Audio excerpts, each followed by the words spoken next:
ಸ್ನೇಹಕ್ಕೂ ಬದ್ಧ ಸಮರಕ್ಕೂ ಸಿದ್ಧ. ಆಮೇಲೆ ಅವ್ರ ಕೈಗಳಲ್ಲಿ ಇಟ್ಕೊಂಡಿದ್ರಲ್ಲ ಪ್ಲೇ ಕಾರ್ಡ್ಸು, ಅದೆಲ್ಲ ನೋಡಿ ಅಲ್ಲಿಂದ ನನಗೆ ಇನ್ಸ್ಪೈರ್ ಆಯಿತು. ನಾನು ಅಲ್ಲಿ ಕೇಳಿದೆ, ಈ ಸಂಘಟನೆನಲ್ಲಿ ಸೇರಬೇಕಂದ್ರೆ ಹೇಗೆ ಅಂತ. ಅವರು ಜಯನಗರದ ಒಬ್ಬ ವ್ಯಕ್ತಿ ಯೋಗೇಶ್ ಅಂತ ನಂಬರ್ ಕೊಟ್ಟರು. ಅವ್ರನ್ನ ಕಾಂಟ್ಯಾಕ್ಟ್ ಮಾಡಿ ನೀವು, ಅವರು ಅಣ್ಣವ್ರ ಹತ್ರ ಸೇರಿಸ್ತಾರೆ ಅಂತ ಹೇಳಿಬಿಟ್ಟು. ಅದಾಯಿತು. ಅದಾಗಿದ್ದ ಒಂದು 4-5 ದಿವಸ ಹೀಗೆ ಟಿ ವಿ ನೋಡ್ತಾ ಕೂತ್ಕೊಂಡಿರ್ಬೇಕಾಗಿದ್ರೆ ಕಾರ್ಪೊರೇಷನ್ ಹತ್ರ ನಾರಾಯಣಗೌಡರು ಮತ್ತು ಚಂದ್ರಶೇಖರ್ ಪಾಟೀಲ್ ಸಂಸ್ಕೃತದ ವಿಷಯದಲ್ಲಿ ಒಂದು ಹೋರಾಟ ಮಾಡ್ತಾ ಇದ್ದಾರೆ. ಅವರು ಸಂಸ್ಕೃತ ಅಳಿಸ್ಬೇಕು ಅಂತ ಸರ್ಕಾರ, ಕೇಂದ್ರ ಸರ್ಕಾರದ್ದು ಏನೋ ಇತ್ತು ಅದು.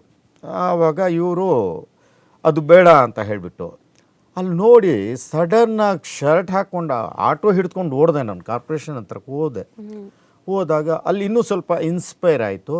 ಆಗಿಂದ ನನಗೆ ಇವ್ರ ಜೊತೆನಲ್ಲಿ ಸೇರಿಕೊಂಡ್ರೆ ಒಂದು ಹೋರಾಟದ ಶಕ್ತಿ ಸಿಗುತ್ತೆ, ನಾನು ಒಬ್ಬಂಟಿಗನಾಗಿ ಇರೋದಿಲ್ಲ ಅನ್ನೋ ಒಂದು ಕಾರಣಕ್ಕೆ ನಾನು ರಾಜಕೀಯಕ್ಕೆ ಬಂದೆ.